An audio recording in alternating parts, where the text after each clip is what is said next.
Check செய்ய போறோம்.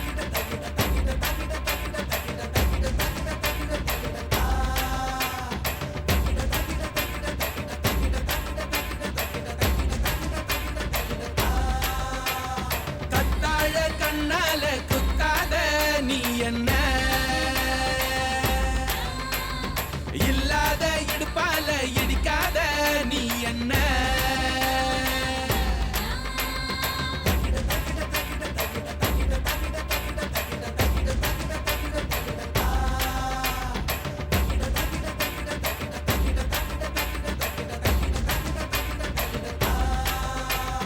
கத்தாழ கண்ண